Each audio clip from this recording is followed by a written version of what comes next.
Ay, nako, breaking news. Ito na, FLM versus Lacanilaw, no? Si Lacanilaw, alam naman natin po, ito yung ano ng LTO ngayon, na kung saan ginisa ni Senator Rodante Marcoleta, no? Sa topic na to, wala naman tayo kinakampihan dito, no? Siyempre, doon tayo kay Senator Rodante Marcoleta. At hindi rin ako believe diyan kay Lacanilaw, kasi nga doon, ayon sa pahayag ni Senator Rodante Marcoleta nakaraan, na paano ka naging LTO na head? Head yata to, o Yusek ba to, o ano? Na kung saan, dinala mo na naman si Tatay Digong sa dahig, di ba? Kasama siya dun sa eroplano yata sa pagdala sa dahig, di ba?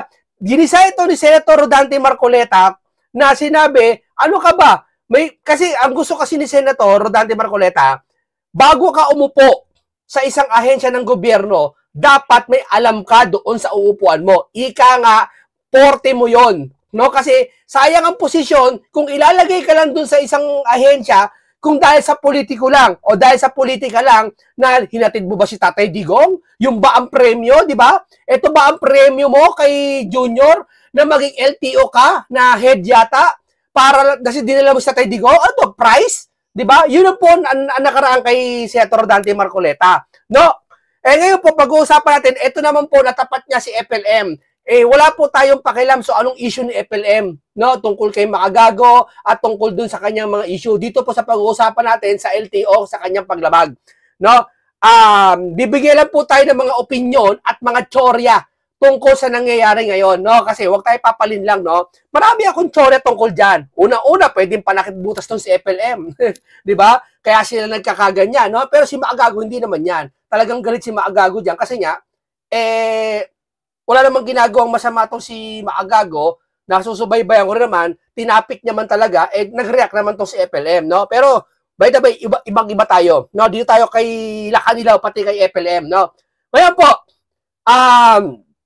painggan, bago natin simulan,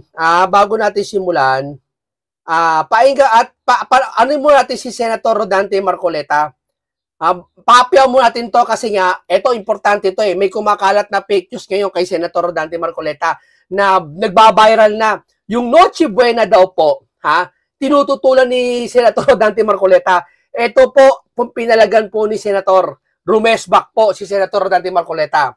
Paglilinaw, wala po akong statement tungkol sa Noche Buena o holiday bonus. Ito po ay fake news mula sa mga bayarang vloggers na nagkakalat ng mga mapanira at mapananlinlang na post. Hindi rin po ito sagot patungkol sa 500 Noche Buena budget, maging mapanuri, huwag po tayo basa-basa maniniwala sa mga ito. Hindi, alam naman natin yan fake news yan Wala pong sinabi si Marcoleta. Bakit pilit nila sinasabi to? Eto bibigyan ko kayong tip bakit sila nagpapakalat ng mga fake news kahit alam naman hindi kaagatin at alam naman hindi sinabi ni Marcoleta. Alam bakit? Marami kasing mapaniwalain na ngayon, na nakatutok sa issue ng flood control, tungkol doon sa pagputok kay Saldi, etc., sa mga bagman, etc. Ito, mga pandistrakto sa mga mapaniwalain. Halimbawa, sa post ng Noche Buena, kay Marcoleta daw, pinagbawalan doon ni Marcoleta, no? Marami naniwala noon, milyon din, no? Nakakapang-distrakto sa mga konsentrasyon. Ganyan po ngayon gumagalaw sila, desperado na. Di ba? Kaya, hindi na ako nagtataka dito si FLM, sikat si FLM ngayon di ba? Napakasikat. Di ba? Hindi ko pinupuri si FLM Anong ginagawa nila? Siyempre sasakyan nila. Pwede, tsorya ko. I-cancel mo ang license niyan. Sige, ganito gawin mo. Ganyan gawin mo, ganito gawin mo. Para ma-focus yung issue. Focus yung issue, FLM. Sikat na siya, sumikat lalo siya. Yung trending na naman dyan, natakpan na naman yung issue. Ang bilis, no? Pag lisensya, ang bilis i-cancel. Pero pag passport nung nagnakaw, ang tagal-tagal. Kung hindi pa sila pagbintangan, hindi pa ika-cancel yung kay Saldi. Di ba? Pag ganito, ang bilis-bilis, no? Hindi ko kinakampihan si FLM, Kung may mali siya, panagutin niya, no? By the way, maiba na tayo dyan. Ito nga, ito, na-revoke na po dahil niya sa video po na lumabas na kay FLM, naghamon po si FLM hinamon po sila Lacanilaw. Sabi ko naman sa iyo, wag mo hahamunin yan. Di ba? Alam mo naman yan Ito, panoorin nyo muna, mag-apya mo tayo kay Senator Marcoleta para may alam kayo sa background nito, mamang ito. Na-flash ko na to sa nakaraang video ko, pero uulitin ko sa inyo ng kakonting bagya para malaman nyo kung sino sila Kanilaw at bakit si Senator Marcoleta ginisa ito. No, ito. Ano pong connection sa transportation? Ang alam ko po, the present occupant of that office is Special Envoy for Transnational Crimes. Tama po yun? SETC. Tama po. Kayo po yata yung naghatid sa dating Pangulo nung siya po ay nasa Nako po. Villamor Air Base. Siya nga. Kayong sumama para sa dalhin sa The Hague. Tama po? Tama po, Your Honor. O yun lamang po siguro yung transport-related activity na pwede nating isangkot sa inyo. Other than that, wala. At ang mahirap pa po, Mr. President, hindi naman kotse ang ginamit mo, aeroplano ang ginamit mo, so hindi ka rin dapat sana ron eh. Kung tricycle ang ginamit mo para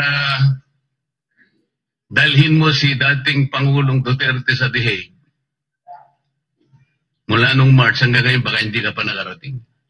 Sa layo, no? So wala din eh. Mr. President, ako po nangangamba lang sapagkat napakalaki ng problema ng transport sector natin. Malaki talaga problema niya, no? Baka ito, di pa ba, painggan natin dalawang panig, no? Huwag tayo mamuhusga. Licensing na licensing lang. Yung pag-i-issue lang ng plate ng mga sasakyan. Registration. Enforcement ng ating LTO laws. Paano niyo po i-undertake ang napakarami pong sagutin na ito? Wala naman po kayong training. Ano po ba yung academic discipline ng ating bagong... Wala. Nagdala lang siya kay Tatay Digong sa dahig. Yun na. No, di ba? Parang isipin kasi sa amin, na-promote siya. Ang ka-promote niya, yan, nilagay siya sa LTO na yan. Check ng LTO, Mr. President.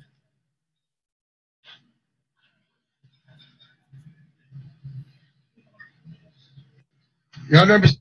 President, according to our director as an additional is a road safety advocate and he is a civil engineer by profession, Your Honor. Ano po? Civil engineer po. Ang dami po civil engineer sa Pilipinas. Nang dahil po ba safety engineer kayo, ang gusto ko po sanang malaman, ano po ba yung mga naging katangian ninyo, ang training ninyo, o mga credentials ninyo, dahil hindi po biro-biro ang opisinang pinasok ninyo? Wala siyang ginawa dyan, kundi dinala si Tatay Digong sa dahig. Siguro, yan ang promote ni Junior sa kanya. Di ba napag-usapan natin yan nakaraan? Nang dahil lamang po sa rigudon, gano'n lamang po. I don't think the President was advised very well. Marami naman po siyang pwedeng ilagay bakit po kayo nagaling sa SETC? Kaya ang nilagay.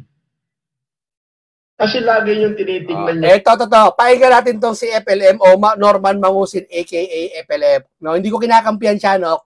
Pinasok ko lang yung kay Kanilaw, no. Siguro may mga bagay di siya nakita tungkol kay Kanilaw, no. Ano ba aasahan mo diyan? Siguro nga tama sinabi ni Senator Marcoleta, ang patunog niya, baka nilagay yan dyan dahil niya premyo lang doon sa paghuli kay Tatay Digong, di ba? Ang galing. Kung totoo man yon, ang posisyon pala sa gobyerno kung saan binabayaran natin itong mga to, nagiging premyo na lang pala. Basta gumawa ka lang ng bagay na ikatotohanan ng mga leader, di ba? Ang galing, ang galing. Pero by the way, pahinga natin to si FLM, no? Na kung ano ang mali niya, no? Bibigyan tayo ng opinion, no? Aking pagkakamali. Biruin mo nga naman, hindi lang ako nakapag-seatbelt. Talagang kinall out nyo ang LTO. Kinall out nyo ang LTO para labasan ako ng show cause order. Hindi kasi, ikaw kasi FLM, sikat ka kasi sa social media. Ngayon, pag nakakita ng butas sa'yo, mabilis ang action nila para, sorry ako lang pagtakpan yung mga issue na nangyayari ngayon. Di ba? Siyempre, sikat ka. Pero kung ordinaryong tao ka lang, vlogger ka lang, baka di ka patulan. Di ba? Ganyan yung mga yan. Baka di ka patulan. Diba? Kaya sabi ko kasi na mas napagtuunan agad yung lisensya mo. Hindi ko kinakampihan tong mamang ito Sa akin lang napagtuunan pa yung pansin ng lisensya. Ang bilis. Wow, bilis. Samantala yung passport ng isa na talagang trillion ang 1 billion ang insertion nasa na. Ang bagal makansela ang passport. Ako naman na magko-call out sa inyo kaya. paano na itatransfer ang mga nakaw na sasakyan? Dahil ako, biktima ako niyan, ha? Yung sasakyan ko, ninakaw, na i-transfer sa ibang may-ari. Paano natatransfer ang nakaw na sasakyan na walang deed of sale mula sa original na may-ari? Total, kinall out nyo naman ako eh. Di ba? Pero alam mo, natutuwa ako dahil kinall out ako ng basher. Yung mga lahat, konting pagkakamali. Ako ay talagang ang shaky so ay nandito lang sa labas ng gate namin. At yung gate within the road of the subdivision road. Aguirre. Okay? Kami na may bayanihan. Hindi ko nabasa na bawal palang hindi naka-seatbelt sa loob ng subdivision. Ang tagal mo na nga, Oblo. Oh, sige. Hindi kasi, sir, may mga video daw na lumabas, sir, kahit wala ka sa subdivision, hindi ka naka-seatbelt, sir. May mga ganun nakita, sir. At tapos, sir, hindi lang seatbelt, sir. Ito, mismong post ngayon lang ng Land Transportation Office, wala kang magagawa. Siguro, ikaw naging pansalang talaga ngayon. Tsorya ko nga, tsorya lang, hakala naman, baka ikaw naging palakibutas ngayon sa mga nagiging issue ngayon. Pasensyahan mo, di ba? Oh, ikaw ngayon sasalo. Sabi niya ng ICI, pachimbag. Di ba? Ganyan sila. Mailigtas lang. Oh. Vlogger na lumabag sa batas ng trapiko, hindi na maaaring magmaneho. Nakaraang i-revoke ang LTO ang lisensya. Naku po, ang hirap nito. Mag-a-apply ka ulit nito. At pahirapan mag-apply nito. Baka hindi ka na papagbigyan. Tuluyan ang ni-revoke ng Land Transportation Office LTO ng driver's license ng isang kakilalang vlogger matapos ireklamo netizen nang kumalat sa social media ng kanyang video na nagmamaneho ng isang port expedition na may kakaakibat na peking plaka at di nakasuot na seatbelt. Ito po, hirap sa atin, sir. Yung seatbelt, mapapalagpas pa ng LTO. Pero yung peking plaka, sir, siguro naman, dapat talaga siguro, bigyan ng pansin yun. Yeah? Kaya, sir, wala tayong magagawa. O bukod dun sa sinasabi natin, tsorya, na ikaw ay palakibuta sa issue, may nakita talaga sa yung mali. Alam mo naman to sa panahon ngayon. Lahat naman tao talaga may mali eh. Pero sa panahon ngayon, huwag ka maingay kasi hahanapan ka ng mali. 'Di ba? Hahanapan ka ng pagkakamali. Oh. Nakita rin sa video viral madalas itong patingin sa camera sa mobile phone habang nagmamaneho sa gabal sa kanyang paningin sa kalsada. Sa posibleng maging dahilan ng aksidente, panganib at may kapwa motorista. Pwede rin naman 'yon. Ayon sa LTO Chief Assistant Secretary Marcos Lacanilaw, hindi umano sumipot ang naturang vlogger na tinakdang hearing LTO. Dapat tumipot ka dyan. Intelligence Investigation Division upang magsumite ng kanyang verified comment. Alam mo naman tong mamang ito alam mo naman kakaupo lang sa LTO Di ba sabi niya Senator Marcoleta, nagpa-practice pa lang ata to. Pero mali ka naman sa sitwasyong to, FLM, no? Division ID upang magsumite ng kanyang verified comment explanation para mapaliwanag ang panig nito kung bakit hindi niya dapat patawan ng mga kasong paglabag sa failure to attach authorized motor vehicle, license plate, mandatory use to seatbelt, distracted driving, reckless driving, and proper person to operate motor vehicle. Ipiniwalag ni ASEC Lacanilaw na dating ASEC talaga to, pagbaliwala ng vlogger na naunang inilabas na show cause order ng LTO, tuluyan ng nirevoke ang ahensya ang kanyang driver's license at mananatiling naka-alarma ang port expedition habang hindi sumasailalim sa kumpletong roadworthiness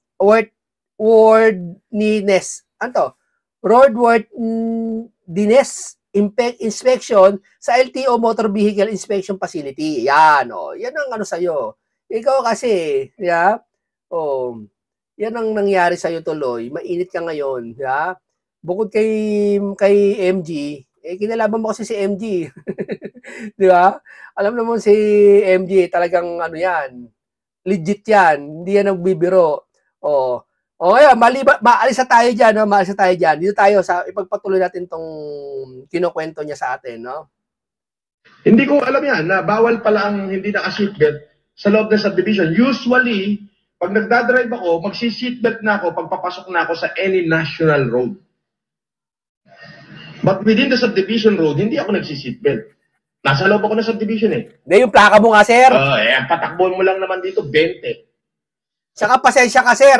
Kakaupulan yan, sir, sa ASIC, sa LTO, sir, Siyempre, alam mo na, di ba, siya yung kay Tatay Digong, di ba? Baka, alam mo naman, baka papabango. 20. Di ba?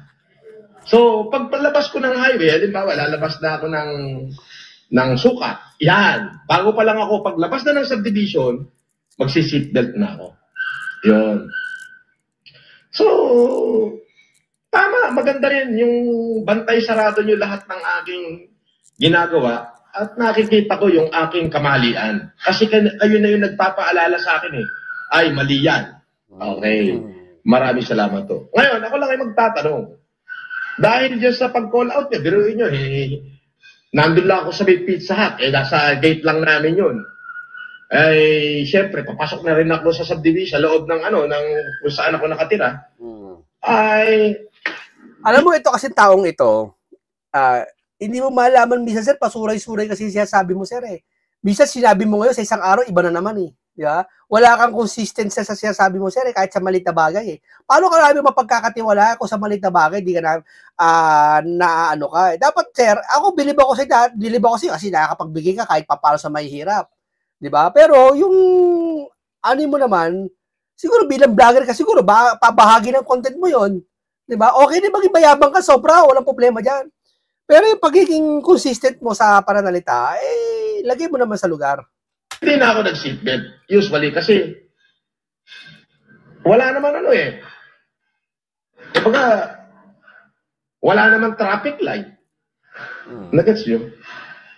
At saka bawal pala yun. Kahit nasa loob ka na sa division, bawal na hindi mag-seatbelt. Ay, maraming salamat to. At nakikita nyo yung aking pagkakamali. Di madali nang itama yan.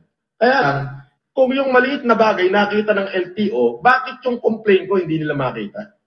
Bakit yung sasakyan ko na stolen, na nireport ko sa HPG, ay na-transfer nang wala akong pinipirmahang deed of sale? Magsalita ka, Lakanilaw. No.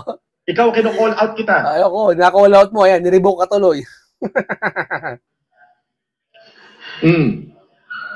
Marcos Lakanilaw ng LTO.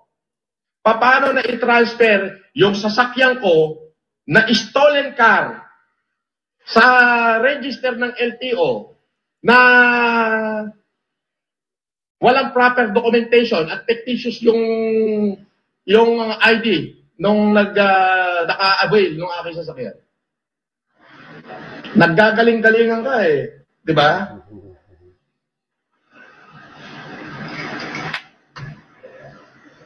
So, kino-call out ko lang si Yusek o Asek ba yan? Lakanilaw.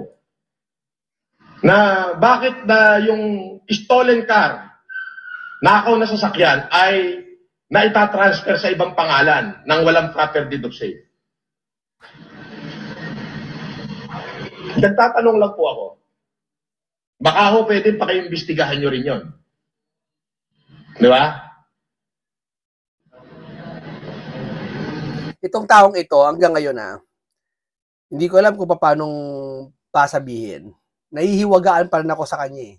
Bagaman maraming kamalian na naibulgar na nung vlogger na si Makagago, si MG, pero nahihiwagaan pa rin ako sa part na kung saan, ano ba talaga connection nito sa mga Marcos? Diba? Ano ba connection nitong taong ito? Diba?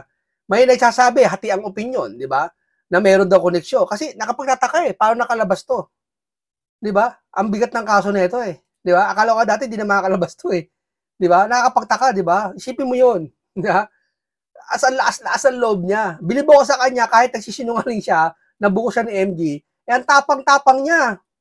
Di ba? Yung tapang niya talaga, kahit sino yung nahamon niya. Di ba?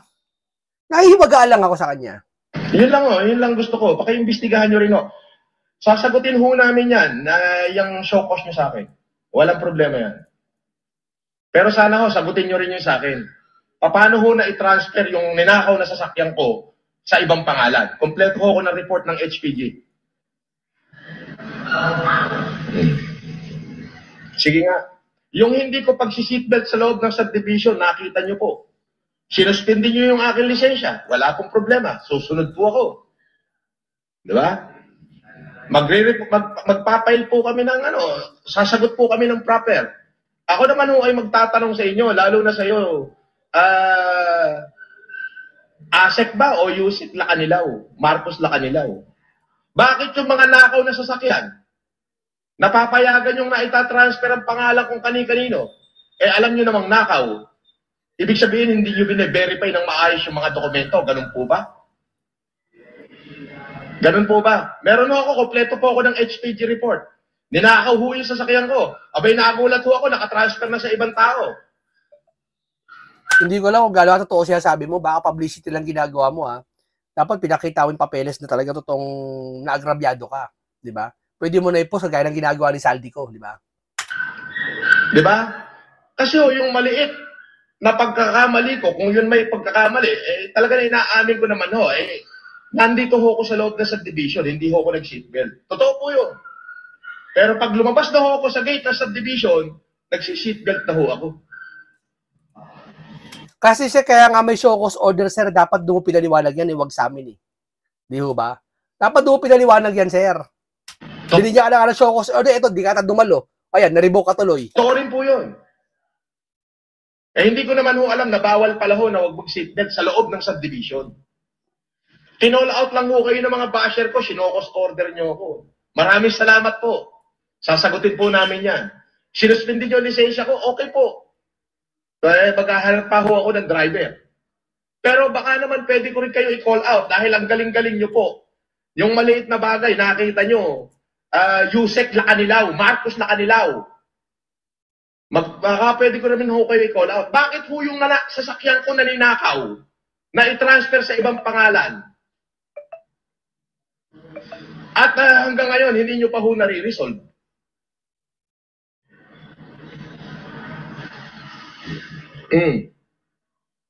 Wala pong problema. Tanggalan nyo ako lisensya, wala pong problema. Ang tinatanong ko, yung maliit na pagkakamali na ginawa ko, kung yun ay pagkakamali. Kasi hindi ko naman ho nabasa na bawal palang mag-seatbelt na hindi mag-seatbelt sa loob ng subdivision. Magmula ho nung nagmaneho ko, wala pa ho akong vehicular accident. Magmula ho nung nagmaneho ko, 20 taon na. Ni minsan hindi pa ako nasangkot sa kahit anong aksidente. Oh. Natatawa talaga ako dito kay FLM, no? Talagang talagang mo kahit ginagtutulong-tulungan siya ng buong Pilipinas ang basher, talagang kinakaya niya no? Hindi siya sumusuko eh.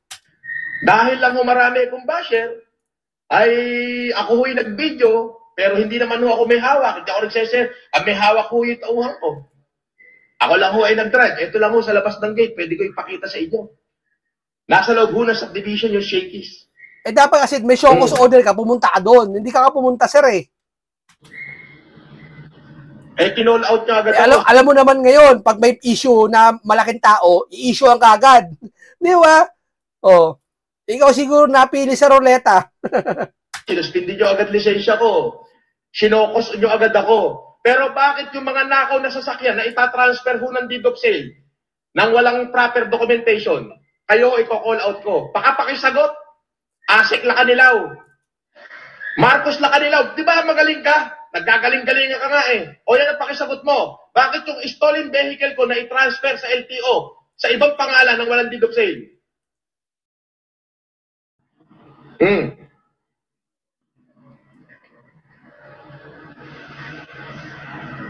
Ano?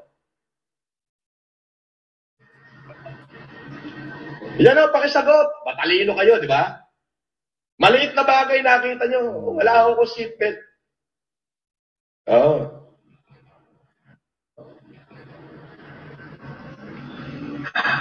Di ba? Sabihin nyo, fake na plate number. Paano ho naman naging fake yan? 2023, nasa loob pa ho ko ng kulungan. Yang sasakyan ho na yan, nagdala ng bigas doon sa mga squatter. Pagdating ng driver ko, ang driver ko ho noon panahon na yun, si Bong, ay binasag ang salamin at tinanggalan ng plaka. Oh. Ngayon, kinabitan ho namin ng temporary plate. Nag-apply ho kami ng plate. Hanggang ngayon, wala pa sagot ang LTO. Siguro ba ito yung sabi niyang peke yung plaka. O, dapat kasi sa gato kasimple yan, sir, ha? O, sige, palagay natin mali LTO. May show cause order kayo, pinagpapaliwanag kayo, baka di ka pumunta. Ayan, binasa natin sa LTO. O. Sa replacement of the plate number. O di natural ho, ilagay ko lang, naglagay kami ng temporary plate. Sabihin natin mali LTO na, palagay natin mali LTO. Dapat nag-show cause order, pumunta ka. Pero yun pa rin yung plate number niya. Wala pong nabago. Paano sasabihin peke yung plate number? Mr. Lacanilaw. Pakisagot mo ako, Lacanilaw.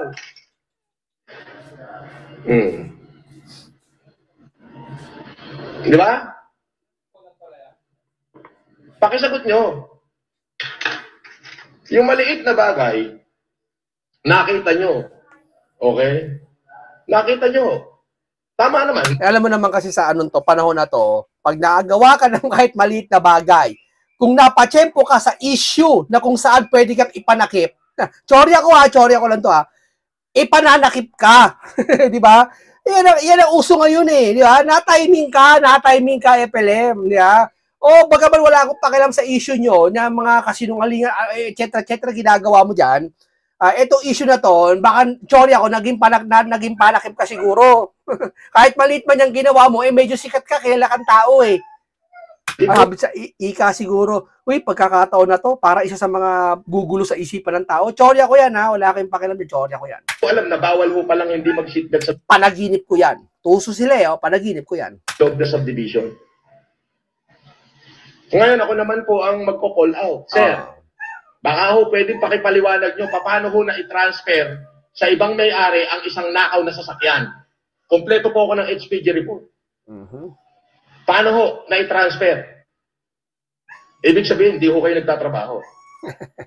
Kung sino lang yung gusto nyo trabahuhin, yun lang yung tatrabahuhin nyo. Pero yung mga importanteng malalaking bagay, katulad ng mga stolen car, na naitatransfer. Nilaglag ka na. Di ba sabi mo Marcos ka? Di ba Marcos ka sabi mo? Di ba sabi mo pinsan mo si mga Marcos? Ay, hindi ata. Sino ba sabi nun? Para sinabi mo para may pinatutunog. Wala siya sinasabi pero pinatutunog niya nakaraan. Kung hindi daw siya pipitsug, etc. ganyan. Bakit daw niya kasama si Amy Marcos? Di ba may mga kumakalat na video, Marcos siya. Bakit gano'n kaaganyan ka? Ibig sabihin, baka nilaglag ka na ni Junior. Di ba, kung anak ka man niya, o kaibigan ka, o may kapit ka doon, baka nilaglag ka na. Kumanta ka na rin. Kumanta ka na parang di ba, sabi mo si Amy, kailan mo? Baka sir makatulong baka bumaliktad pa yung galit ng taong bayan, mapunta lahat sa'yo. Kumanta ka na, sir, kung ano nalalaman. Biro lang yun. Kasi si Amy kasi, di ba, naging singer doon sa rally, kumanta doon. Iba, hindi nyo ho nakikita yan. Tama ho ba? Huwag ho kayo mag-alala, sasagutin ho namin yan ng proper.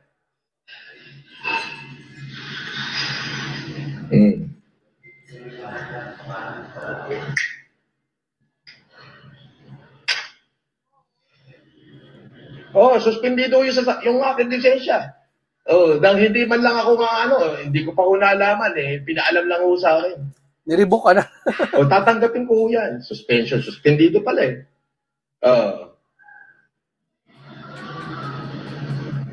Pero ako magtatanong, bakit ho yung complaint ko, hanggang ngayon wala kayo aksyon? Bakit yung sasakyan ko, na ninakaw, na i-transfer ho sa ibang pangalan?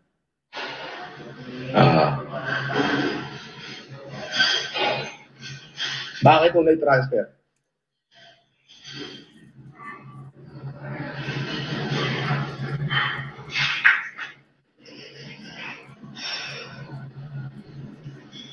Diba?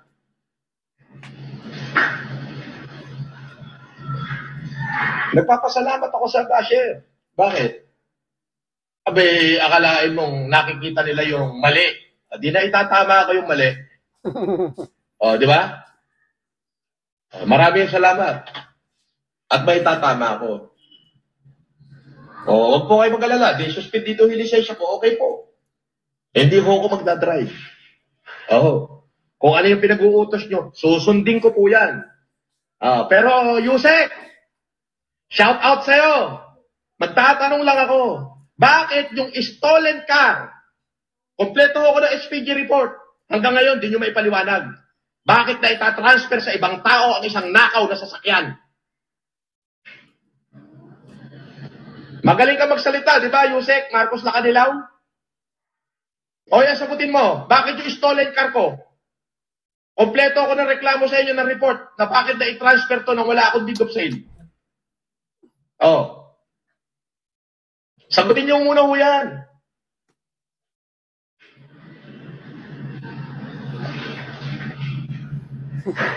Beast mode na. Beast mode na.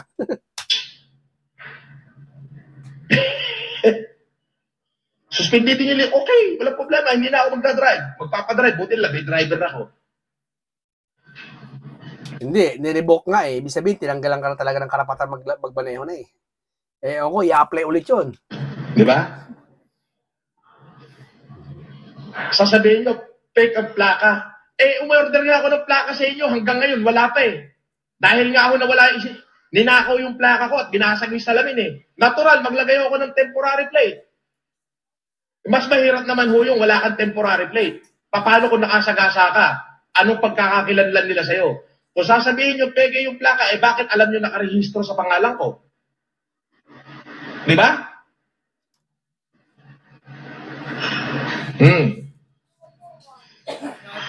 Sasagutin po namin yan. Suspension ko po, tatanggapin ko po yan. Utos nyo po yan eh. Kaya lang ako naman, i-call out kita. Di po ba? I-call out po kita na bakit po yung mga nakaw na sasakyan na ililipat sa ibang pangalan. Yan ho, tinatanong ko sa LTO. Lalo na sa'yo, Mr. Lacanilaw.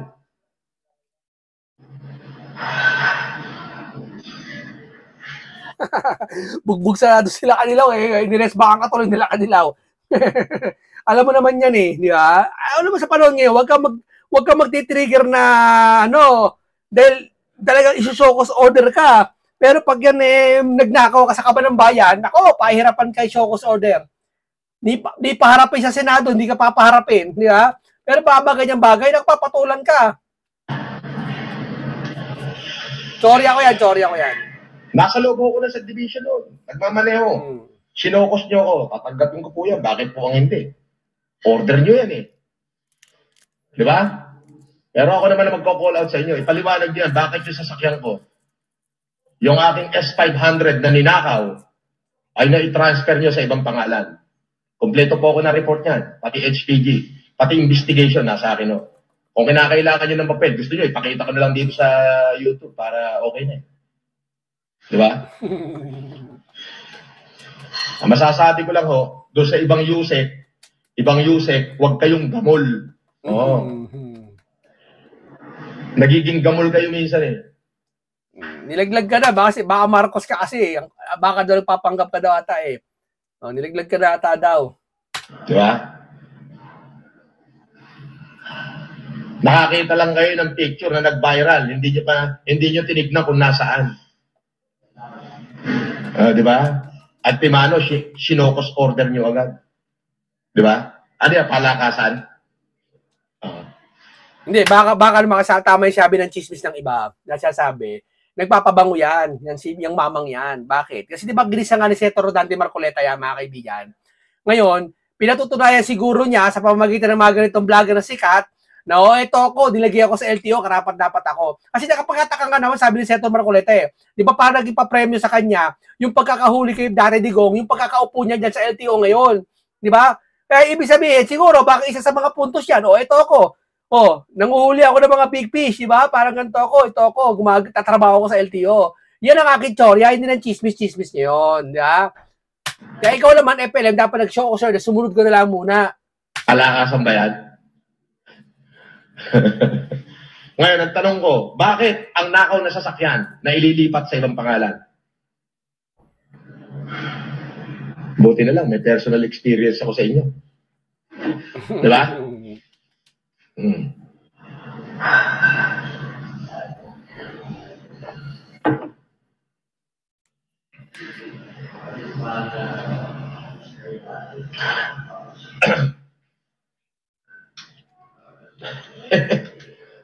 Diyos ko.